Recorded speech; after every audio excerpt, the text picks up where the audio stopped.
चित्त रूपी वृक्ष को मूल सहित उखाड़ फेंकने का उपाय और अविद्या रूप कारण के अभाव से देह आदि कार्य के अभाव का वर्णन।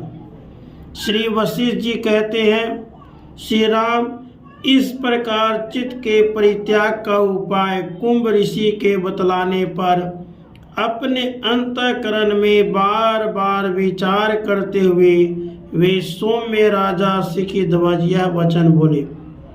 राजा सिखिध्वज ने कहा, मुने, जाल जैसे व्याकुल मछली को पकड़ लेता है, वैसे ही इस चित्त को पकड़ लेना तो मैं जानता हूँ, परंतु इसका त्याग मैं नहीं जानता। भगवान, सबसे पहले तो आप मुझे चित्त का क्या स्वरूप है यह ठीक ठीक कहिए। इसके बाद प्रभु चित्त के परित्याग की यथावत विधि बतलाइए। कुंभ बोले, महाराज, वासना को ही चित्त का स्वरूप समझिए। उसका त्याग अत्यंत सुगम और सुख साध्य है। राज्य की अपेक्षा उस त्याग में अधिक आनंद है और पुष्प की अपेक्षा वह अधिक सुंदर है।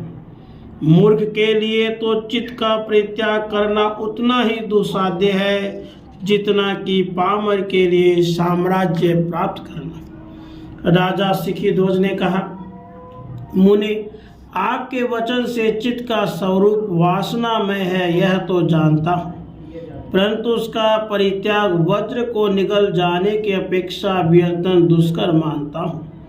यह चित्त संसार रूपी सुगंधित पुष्प है, दुख रूपी दाहजनक अग्नि है, शरीर रूपी यंत्र का संचालक है। इसका अनायास त्याग जिस तरह होता है वह बतलाइए। कुंभ बोले, साधो, इस चित्त का सर्वथा नाश ही संसार भी नाश है, वही चित्त का अच्छी प्रकार से त्याग है, ऐसा दीर्घदर्शी महात्माओं ने कहा है। राजा सिखिध्वज ने कहा, मुनि, परब्रह्म परमात्मा की प्राप्ति रूप सिद्धि के लिए मैं चित्त त्याग की अपेक्षा तो चित्त का विनाश ही विशेष अच्छा समझता हूँ, परंतु सैकड़ों व्याधियों के मूल इस चित्त का अभाव कैसे होता है। कुंभ बोले, राजन, शाखा, फल और पल्लवों से युक्त चित्त रूपी वृक्ष का अहंकार ही बीज है। अतः आप उस वृक्ष को मूल सहित उखाड़ फेंकिए और अपना हृदय आकाश के समान निर्मल बना डालिए। राजा सिखिध्वज ने कहा, मुने, चित्त का मूल क्या है, अंकुर क्या है, इसका कौन सा खेत है, इसकी शाखाएं और स्कंद कौन है, और यह मूल सहित कैसे उखाड़ कर फेंक दिया जाता है। कुंभ बोले, महामते, यह अहंकार ही इस चित्त रूपी वृक्ष का बीज अर्थात मूल है, इसे आप जान लीजिए। परमात्मा की माया ही इस मायामय संसार का खेत है, इसलिए इस चित्त का भी वह परमात्मा की माया ही खेत है। इस प्रथम उत्पन्न मूल से अनात्म देह में आत्म विषयक निश्चय अर्थात बुद्धि ही इसका अंकुर है। जो निराकार निश्चयात्मक समझ है वही बुद्धि कही जाती है।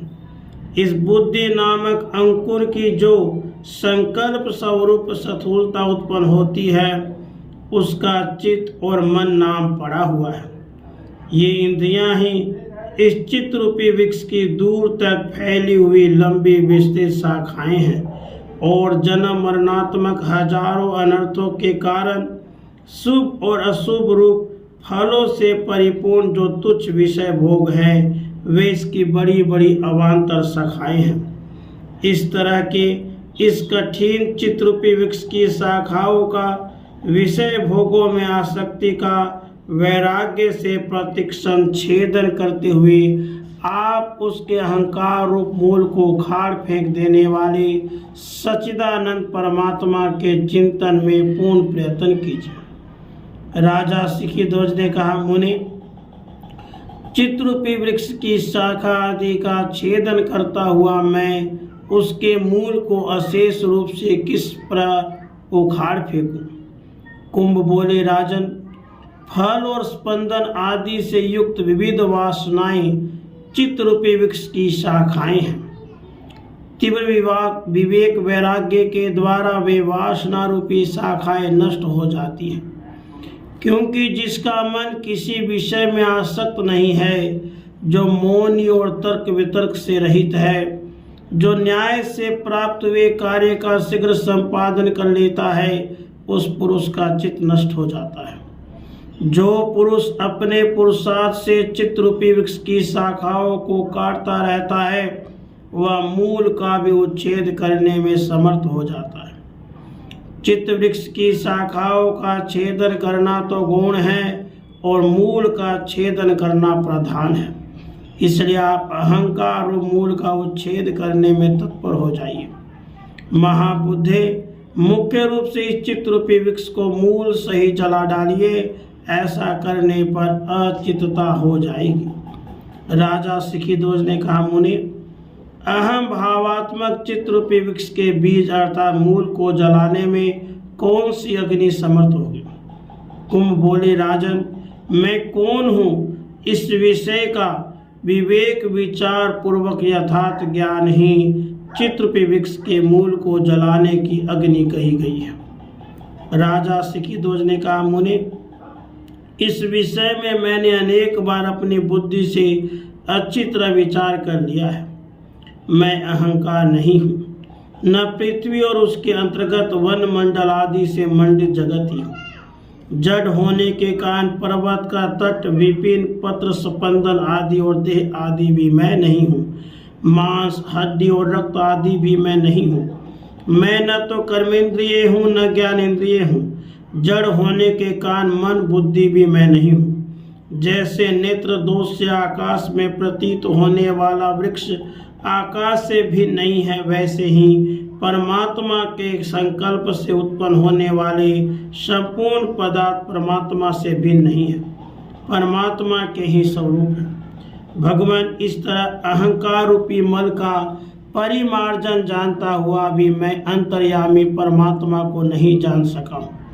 इसलिए मैं रात दिन चिंता से जल रहा हूँ। इस चित्त रूपी वृक्ष के बीज अहंकार रूप मल का त्याग करना मैं नहीं जानता हूँ, क्योंकि बार बार त्याग करने पर भी मैं उससे छुटकारा नहीं पा सका। मुनि, शरीर आदि में अहंता भिन्नमान रूप जो दोष है, उसका कारण शरीर आदि का परिज्ञान ही है, यह मैं जानता हूँ। मुनीश्वर, वह जिस उपाय से शांत हो जाए वह उपाय मुझसे कहिए। यह अहम भाव जीवात्मा को विषयों की ओर आकृष्ट करता है, जिससे दुख ही प्राप्त होता है। इसलिए उस दुख की शांति के लिए विषय भोग रूपी दृश्य वर्ग का जिस उपाय से अभाव होता है, वह मुझसे कहिए। मुनि, जिस पदार्थ का प्रत्यक्षात्मक कोई एक स्वरूप उपलब्ध हो रहा है, वह असत स्वरूप कैसे है?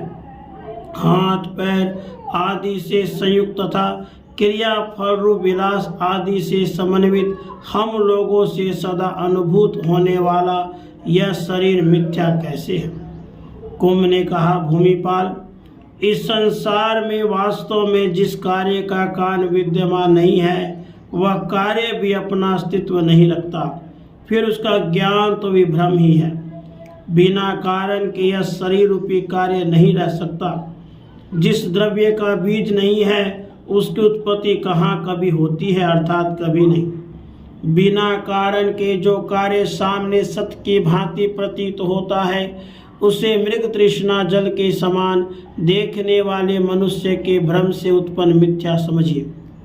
मिथ्या भ्रम से विद्यमान शरीर आदि को आप अविद्यमान ही जानिए, क्योंकि अत्यधिक यत्नशील मनुष्य को भी यह मृग तृष्णा जल प्राप्त नहीं होता। राजन, शरीर आदि अस्थि पंजर रूपी यह कार्य बिना कारण के ही अनुभूत हो रहा है, इसलिए वास्तव में किसी से उत्पन्न होने के कारण इसे अविद्यमान ही जानिए।